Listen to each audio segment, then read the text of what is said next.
Hi dears, welcome back to my YouTube channel. ഇന്നൊരു കല്യാണ വിശേഷമായാലോ. എൻ്റെ ഒരു ബ്രദറിൻ്റെ മാരേജ് ആയിരുന്നു കേട്ടോ. ഞങ്ങൾ കസിൻസ് കുറച്ച് നാളായിട്ട് വെയിറ്റ് ചെയ്തിരുന്നൊരു മാരേജ് ആയിരുന്നു കേട്ടോ. വെഡ്ഡിങ് ഡേറ്റ് ഫിക്സ് ചെയ്ത് കഴിഞ്ഞപ്പോൾ തൊട്ടുള്ള വൻ ചർച്ചകളായിരുന്നു. വാട്സപ്പ് ഗ്രൂപ്പ് ക്രിയേറ്റ് ചെയ്യലും ഡ്രസ് കോഡിനെ പറ്റിയും മറ്റ് കലാപരിപാടികളൊക്കെ കുറിച്ചുള്ള വൻ ചർച്ചകൾ. അത് പിന്നെ എല്ലായിടത്തും പതിവുള്ളതാണല്ലോ. കല്യാണം കളറാക്കണമെങ്കിൽ കസിൻസ് തന്നെ വേണമല്ലേ. ഇത് വെഡ്ഡിങ് ഡേയിലേക്ക് ഇടാനുള്ള ഡ്രസ്സ് എടുക്കാനുള്ള പോക്കാണ് കേട്ടോ. ഞങ്ങൾ വീട്ടിൽ നിന്ന് ഇറങ്ങിയപ്പോൾ ഉച്ചയായിരുന്നു. അപ്പം ഞങ്ങൾ അൽസാദിൽ കയറി ഫുഡൊക്കെ കഴിച്ചിട്ടാണ് കേട്ടോ പോയത്. ഇത് ഞങ്ങളുടെ രണ്ടാമത്തെ ഷോപ്പിംഗ് ആണ് കേട്ടോ. തലേ ദിവസത്തെ ഡ്രസ്സ് എടുക്കാനായിട്ട് ഞങ്ങൾ കസിൻസ് മാത്രമായിട്ടൊരു ഷോപ്പിംഗ് നടത്തിയിരുന്നു. അതൊരു ഫുൾ ഡേ മൊത്തം അലഞ്ഞു തിരിഞ്ഞ് നടന്നിട്ടാണ് കേട്ടോ ഞങ്ങൾക്ക് ആ ഡ്രസ്സ് കിട്ടിയത്. അൽസാദിലെ ഫുഡൊക്കെ അടിപൊളിയായിരുന്നു കേട്ടോ. എല്ലാവർക്കും നല്ല ഇഷ്ടമായി. ഞങ്ങളൊക്കെ ഫുഡൊക്കെ കഴിച്ച് കഴിഞ്ഞിട്ട് ഞങ്ങൾ അതിൻ്റെ ബാക്കിൽ പോയി കുറച്ച് വീഡിയോസും റീൽസൊക്കെ എടുത്തിട്ടോ. അത് പിന്നെ എവിടെയെങ്കിലും ഇത്തിരി സീനറി കണ്ടു കഴിഞ്ഞാൽ റീൽസ് എടുക്കുക എന്നുള്ളത് നമുക്ക് പറഞ്ഞിട്ടുള്ളതാണല്ലോ. എൻ്റെ കൂടെ ഒരു കസിൻ കൂടി ഉണ്ടായിരുന്നു കേട്ടോ. അവളാണ്ടോ ഞങ്ങൾക്ക് ഈ വീഡിയോയും റീൽസൊക്കെ എടുത്തു തന്നത്. അവിടെ നിന്ന് ഇറങ്ങിയിട്ട് ഞങ്ങൾ നേരെ മീനകയിലേക്ക് കണ്ടുപോയത്. ഒരു കസിനും കൂടി എടുക്കുന്ന ജോയിൻ ചെയ്തായിരുന്നു കേട്ടോ. അവൾക്കുള്ള ഡ്രസ്സും കൂടി എടുക്കണമായിരുന്നു. കാറ് പാർക്ക് ചെയ്തിട്ട് ഞങ്ങൾ നടന്നാണ് കേട്ടോ പോയത്. മേനകയിലുള്ള സകല കടകളിലും ഞങ്ങൾ കയറി ഇറങ്ങിട്ടോ. ഞങ്ങൾക്ക് ഇഷ്ടപ്പെടുന്ന വരുമ്പോൾ സൈസ് കറക്റ്റ് ആവില്ല, സൈസ് കറക്റ്റ് ആകുമ്പോൾ മോഡൽ ഇഷ്ടപ്പെടില്ല, മോഡൽ ഇഷ്ടപ്പെടുമ്പോൾ കളർ ഇഷ്ടപ്പെടില്ല. അങ്ങനെ ഭയങ്കര പ്രശ്നങ്ങളായിരുന്നു കേട്ടോ. ഒരുപാട് കടകളിൽ ഞങ്ങൾ കയറി ഇറങ്ങിട്ടോ. ഇക്കാക്ക കൂടെ ഉള്ളതുകൊണ്ട് പിന്നെ ലേറ്റ് ആയാലും കുഴപ്പമില്ല എന്നുള്ളൊരു ധൈര്യത്തിലായിരുന്നു കേട്ടോ. സാധാരണ ഇങ്ങനെയുള്ള സന്ദർഭങ്ങളിൽ ഇക്കാക്ക ദേഷ്യപ്പെടാറാണ് പതിവ്. എന്തോ കസിൻസ് ഉണ്ടായത് കൊണ്ടാണെന്ന് തോന്നുന്നു, ഒന്നും പറഞ്ഞില്ല. ആൾക്ക് പെട്ടെന്ന് ഡ്രസ്സ് എടുത്ത് വീട്ടിൽ പോകണം. അതൊക്കെ നടക്കുമോ? ഒരുപാട് കടകളിൽ കയറി ഇറങ്ങിയിട്ടും ഒരാൾക്ക് മാത്രമാണ് കേട്ടോ ഡ്രസ്സ് എടുത്തത്. ഞാൻ ഉദ്ദേശിച്ച സാധനമൊന്നും എനിക്ക് കിട്ടിയില്ല. അവസാനം പരാഗിൽ പോകാമെന്ന് വിചാരിച്ചു. തലേ ദിവസത്തേക്കുള്ള മെറ്റീരിയൽസും കസിൻസ് എടുത്തത് പരാഗിൽ നിന്നാണ് കേട്ടോ. നല്ല ക്വാളിറ്റി മെറ്റീരിയൽസ് ആയിരുന്നു. അന്ന് പോയപ്പോൾ തന്നെ എനിക്ക് ഒരുപാട് ഇഷ്ടപ്പെട്ടായിരുന്നു അവിടുത്തെ മെറ്റീരിയൽസൊക്കെ. അങ്ങനെ ഞങ്ങൾ പരാഗിലേക്ക് തന്നെ പോയിട്ടോ. അടിപൊളി കളക്ഷൻസാണ് കേട്ടോ. ശരിക്കും പറഞ്ഞാൽ നമ്മുടെ കണ്ണൊക്കെ മഞ്ഞളിക്കുന്ന തരത്തിലുള്ള കളക്ഷൻസാണ് കേട്ടോ. എല്ലാ തരത്തിലുള്ള മെറ്റീരിയൽസും അവിടെ ഉണ്ടായിരുന്നു. അങ്ങനെ ഞങ്ങൾക്ക് ഇഷ്ടപ്പെട്ട ഒരു മെറ്റീരിയൽ മുറിച്ച് വാങ്ങി ഞങ്ങൾ തിരിച്ചു വന്നു. തിരിച്ചു വന്നപ്പോഴത്തേക്കും ഒത്തിരി രാത്രിയായിരുന്നു. പിന്നെ ഞങ്ങൾ ഫുഡ് കോർട്ടിൽ കയറി ഫുഡൊക്കെ അടിച്ചിട്ടാണ് പോകുന്നത് കേട്ടോ.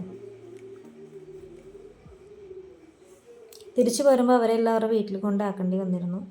ലേറ്റ് ആയതുകൊണ്ട് എല്ലാവരെയും അവരവരുടെ വീട്ടിൽ ഭദ്രമായിട്ട് കൊണ്ടാക്കിയതിന് ശേഷമാണ് ഞങ്ങൾ തിരിച്ച് വീട്ടിലേക്ക് പോകുന്നത് കേട്ടോ. അതിനിടയിൽ ഡാൻസ് റിഹേഴ്സലും ഫുഡ് അടിയൊക്കെ നല്ല തകൃതിയിൽ നടക്കുന്നുണ്ടായിരുന്നു കേട്ടോ. എല്ലാവരും കൂടി ഒരു ഞായറാഴ്ച ഒത്തുകൂടി ഞങ്ങൾ ഫുഡൊക്കെ ഉണ്ടാക്കി ഒരുമിച്ചിരുന്ന് കഴിച്ച് ഒത്തിരി നേരം സംസാരിച്ച് പിന്നെ കുറേ നേരം ഡാൻസ് റിഹേഴ്സലൊക്കെ ചെയ്ത് നല്ല അടിപൊളിയായിരുന്നു കേട്ടോ അന്നത്തെ ദിവസം. കുട്ടികളൊക്കെ ഒരുപാട് എൻജോയ് ചെയ്തിട്ടോ. നല്ല മഴയൊക്കെ ഉണ്ടായിരുന്നുകൊണ്ട് ആരും പുറത്തേക്കൊന്നും പോയില്ല. അകത്ത് തന്നെ ഇരുന്ന് വിശേഷങ്ങളൊക്കെ പറഞ്ഞ് ഫുഡൊക്കെ കഴിച്ച് ഡാൻസൊക്കെ കളിച്ച് ഒരുപാട് രാത്രിയായപ്പോഴാണ് അവർ പോയത്. റിഹേഴ്സലൊന്നും കണ്ട് നിങ്ങൾ പേടിക്കണ്ട, ഡാൻസൊന്നും വലിയ കാര്യമായിട്ട് കൊള്ളില്ലായിരുന്നു. പിന്നെ ഇതൊന്നും കപ്പടിക്കാൻ വേണ്ടി ചെയ്യുന്നതല്ലല്ലോ. ലാലേട്ടൻ പറയുന്ന പോലെ കോമ്പറ്റീഷനായിട്ടൊന്നുമല്ലല്ലോ കപ്പടിക്കാൻ.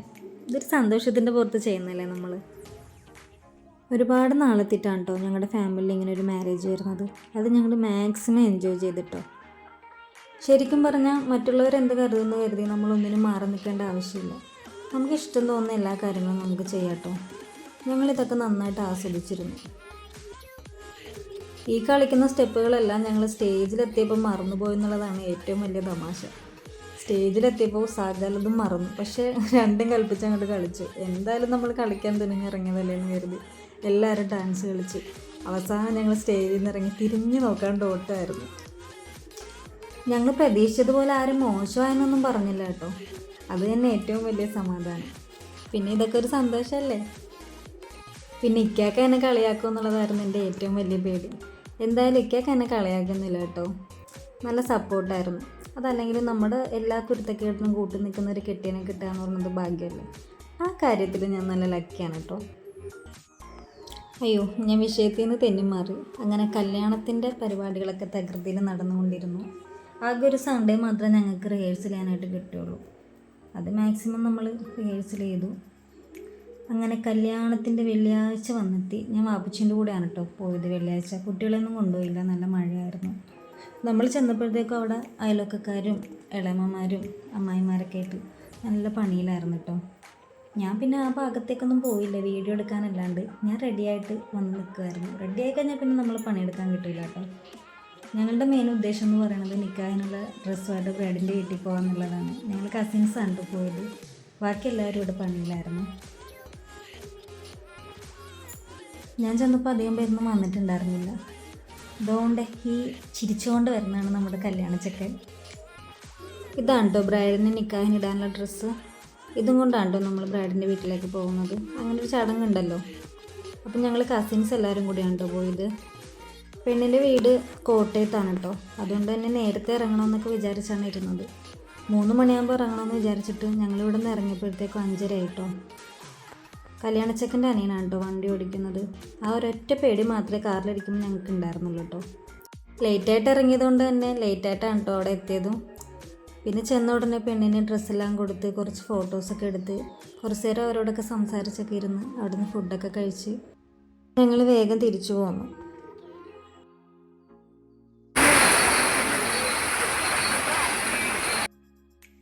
കല്യാണത്തിൻ്റെ തലേദിവസം തുടങ്ങുന്നത് തന്നെ നല്ല മഴയിലാണ്. കല്യാണത്തലേന്നെന്ന് പറയുമ്പോൾ പറയണ്ടല്ലോ, നല്ല തിരക്കായിരുന്നു വീടിനകത്ത്. എല്ലാവരും കൂടി ചെറുക്കന് മധുരം കൊടുക്കാനുള്ള സാധനങ്ങളൊക്കെ തയ്യാറാക്കിക്കൊണ്ടിരിക്കുകയായിരുന്നു. അതിൻ്റെ ഇടയിൽ കൂടി കുറേ കത്തിവറിച്ചിലും റെഡിയാവലും ഒക്കെ നടക്കുന്നുണ്ട്. ചെറുക്കൻ ഞങ്ങളെക്കാളൊക്കെ മുമ്പേ റെഡിയായി ഇരിക്കുവാണ്. അവൻ്റെ ക്ഷമ നശിച്ചിട്ടുണ്ടാവും. ഞങ്ങൾ റെഡിയായി വന്ന് ഫോട്ടോസൊക്കെ എടുത്ത് വന്നപ്പോൾ തന്നെ ഒത്തിരി ലേറ്റായി. പിന്നെ മഴയായതുകൊണ്ട് എല്ലാവരും അകത്ത് തന്നെ ഇരിക്കുമായിരുന്നു. പുറത്തോട്ട് ഇറങ്ങാൻ പറ്റാത്ത അവസ്ഥയായിരുന്നു. പിന്നെ മഴയൊക്കെ ഒന്ന് തുറന്നു കഴിഞ്ഞപ്പോഴത്തേക്കും ഞങ്ങൾ പയ്യെ സ്റ്റേജിലേക്ക് പോയി. വീടിന് കുറച്ചടുത്തുള്ള പറമ്പിലാണ് കേട്ടോ സ്റ്റേജൊക്കെ തയ്യാറാക്കിയിരുന്നത്. വലിയൊരു പറമ്പുള്ളത് കൊണ്ടിട്ട് വേറെ ഹോളൊന്നും എടുത്തിട്ടുണ്ടായിരുന്നില്ല. പിന്നെ ഞങ്ങൾ ഡ്രസ് കോഡിൻ്റെ കളർ ഇതാണ് കേട്ടോ, ലാവണ്ടർ കളർ. എല്ലാവരും ഒപ്പിച്ചെടുത്തിട്ടുണ്ട്. അങ്ങനെ ഞങ്ങൾ പാട്ടൊക്കെ പാടി കൈയൊക്കെ കൊട്ടി സ്റ്റേജിലേക്ക് പോയി. പിന്നെ ഞങ്ങൾ പഠിച്ചു വെച്ചിരുന്ന കിടുക്കാച്ചായിട്ടാണ് കാണുന്നത്. ഒരുവിധം ടെൻഷൻ അടിച്ച് ഞാനാണെങ്കിൽ കസിൻ്റെ പുറകിലൊക്കെ ഒളിച്ച് നിന്നാണ് കളിക്കണത്. എന്നാലും എന്നെ ഫോക്കസ് ചെയ്തൊക്കെ എടുത്തിട്ടുണ്ട്. കാര്യം വീഡിയോഗ്രാഫർ എൻ്റെ കെട്ടിയവൻ തന്നെയാണ്. അങ്ങനെ ഡാൻസുകളൊക്കെ കഴിഞ്ഞ് നമ്മളെല്ലാവരും കൂടി ഒന്നിച്ചിരുന്ന് വീഡിയോ ഒക്കെ എടുത്ത് ഫോട്ടോ ഒക്കെ എടുത്ത് ഫുഡൊക്കെ കഴിച്ച് പിന്നെ ചെറുക്കന് മൈലാഞ്ചി ഇടുന്ന ചടങ്ങുണ്ടല്ലോ, മധുരമൊക്കെ കൊടുക്കുന്നത്. എൻ്റെ ഫാമിലിയാണ് കേട്ടോ ഇത്. ഞങ്ങൾ ചെക്കനെ മധുരമൊക്കെ കൊടുത്ത് പിന്നെ ഫുഡൊക്കെ കഴിച്ച് തിരിച്ചു പോന്നു. വെഡ്ഡിങ് ഡേയുടെ അന്നത്തെ വീഡിയോസൊന്നും നന്നായിട്ട് എടുക്കാൻ പറ്റിയില്ല. ഞങ്ങൾ ഇറങ്ങിയപ്പോൾ ലേറ്റായി. ഞങ്ങൾ നേരെ ഹാളിലേക്കാണ് പോയത്. അവിടെ ചെന്നപ്പോൾ വീഡിയോഗ്രാഫേഴ്സ് അവരുടെ വീഡിയോസൊക്കെ എടുക്കുമായിരുന്നു. പിന്നെ കുറച്ച് കഴിഞ്ഞപ്പോഴത്തേക്കും നിക്കാഹൊക്കെ കഴിഞ്ഞ് മഹറൊക്കെ കൊടുക്കണ വീഡിയോസൊക്കെ കുറച്ച് എടുക്കാൻ പറ്റി. പിന്നെ ഞങ്ങളെ ഫാമിലി വീഡിയോസൊന്നും റെഡിയായിട്ട് വീട്ടിൽ നിന്ന് എടുക്കാൻ പറ്റിയില്ല. അതുകൊണ്ടിട്ട് സ്റ്റേജിൻ്റെ ഫ്രണ്ടിൽ വന്നിട്ട് നടക്കുന്ന രംഗമാണ് കാണുന്നത്.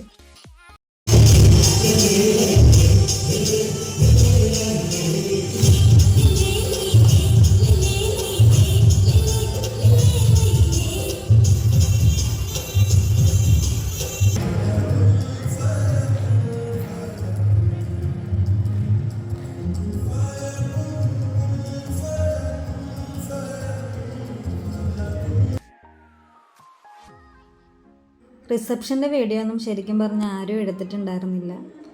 ആകെപ്പാടെ കുറച്ച് ഫുഡിൻ്റെ വീഡിയോസ് മാത്രമേ എടുക്കാൻ മറന്നില്ല കേട്ടോ. ഇതൊക്കെ കസിൻസ് എടുത്ത വീഡിയോസാണ് കേട്ടോ. ഞാൻ ശരിക്കും പറഞ്ഞാൽ വീഡിയോ എടുക്കുന്ന കാര്യമൊക്കെ മറന്നുപോയി. റിസപ്ഷന് ചെന്നപ്പോൾ എല്ലാവരെയും കണ്ട് വർത്താനമൊക്കെ പറഞ്ഞ് അങ്ങനെ ഇരുന്ന് പോയി. ചെക്കൻ്റെ കല്യാണം ആയതുകൊണ്ട് തന്നെ കൂടുതൽ പേരും റിസപ്ഷനാണ് കേട്ടോ എത്തിയത്. അങ്ങനെ പരിചയക്കാരെയൊക്കെ കണ്ടു നിന്ന് വർത്താനമൊക്കെ പറഞ്ഞ് വീഡിയോ എടുക്കുന്ന കാര്യം മറന്നുപോയി. പിന്നെ ഫുഡൊക്കെ കഴിച്ച് എല്ലാവരും അങ്ങനെ പിരിഞ്ഞു.